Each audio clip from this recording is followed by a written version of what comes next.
Don't use a commercial trucker. Yeah, I was going to talk a little bit more. Much of what Jay has said, I actually agree with. Our style, there are a few things that I don't. Right, of course.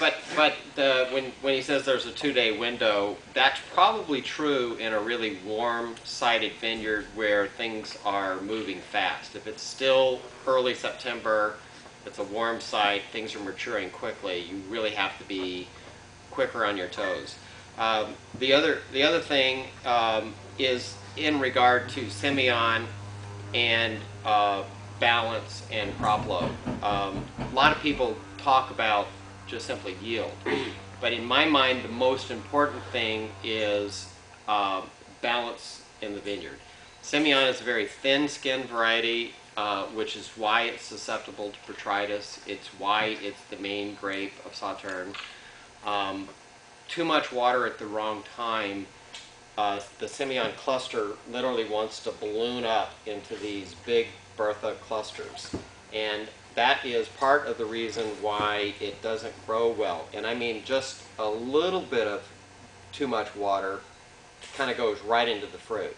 So the key to making a rich style of Semillon is literally to play Chinese water torture on your plants and keep the overall cluster weight down by keeping your berry weight growth down. And for us, it's okay to have a slightly larger yield as long as the cluster weight hasn't gotten out of hand and as long as you don't have fruit touching one another.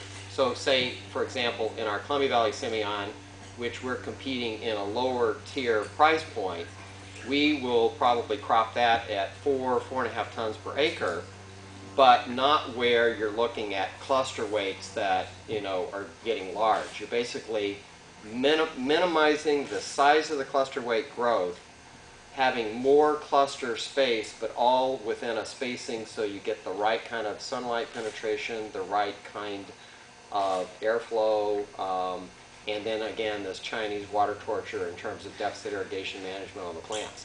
And for Semillon, it's a very, very fine line. So you're having to walk it pretty tight. The problem with a lot of growers is investing in that kind of field monitoring is an expensive exercise. Yeah. And so if you don't have a winery that's willing to pay for it, you basically fall off the slippery slope pretty fast. It's lucky, we're a little luckier because we charge a little more. Yeah. What are the retails on the Yeah. 08s? The 08, mine's $34. The Buty is 25. The Licol, Marty. $20, 19 at the winery. So I have the luxury that I can pay growers more to do the things we want them to do. It's a fact. Yeah. And in America, and I will admit, part of the reason why are we at the lower price point, because I'm a 35,000 case winery that distributes in all 50 states. We want to be more. We want to be more competitive. So we've chosen to stay below 20 bucks. Smart. In order to be there. But then, on the other hand, I make 6,000 cases of Semillon. Right. Yeah. In America, yeah.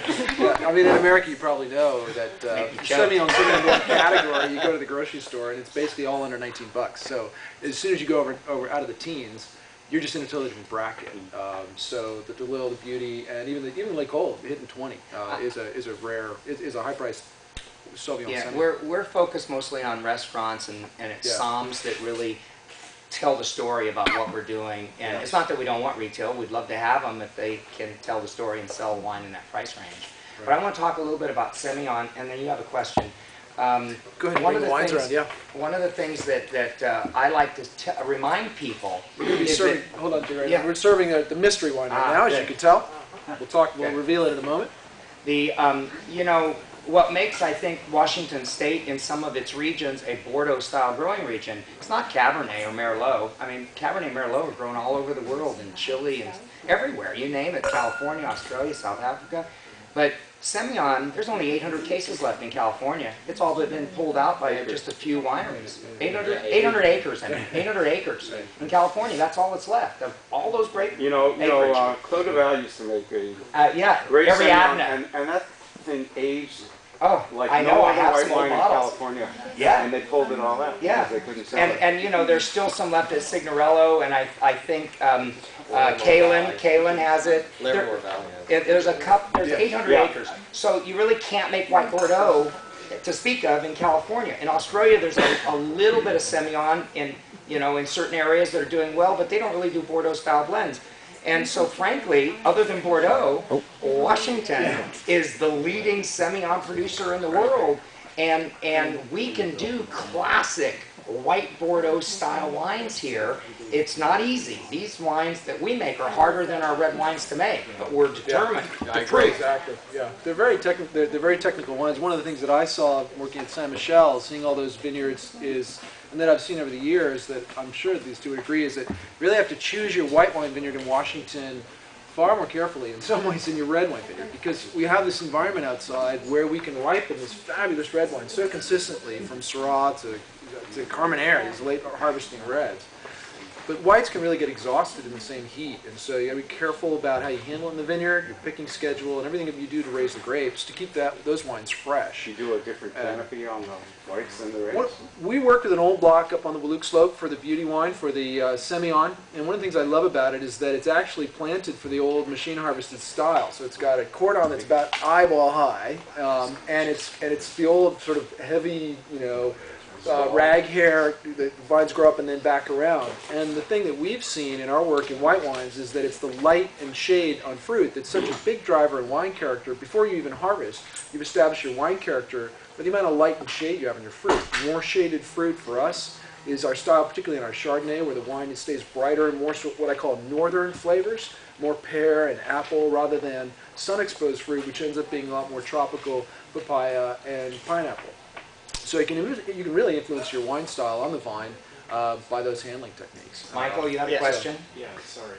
Two questions. One for you, Jay. Chaleur means heat when you translate it. Or warm. Warm. So tell me about why you named that brand that here when you have such diurnal shift possibilities here on the floor.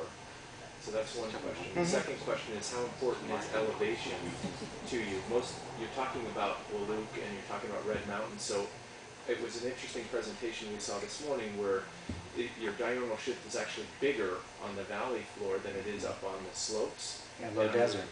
And I'm curious about that because normally I think of that diurnal shift being really important for a long growing season and maintaining that acidity and keeping the balance in the grapes. I'll let someone else talk about the diurnal shift and the temperature and elevation. Yeah, I'm not sure I agree with the statement that you see a bigger diurnal shift on the valley floor.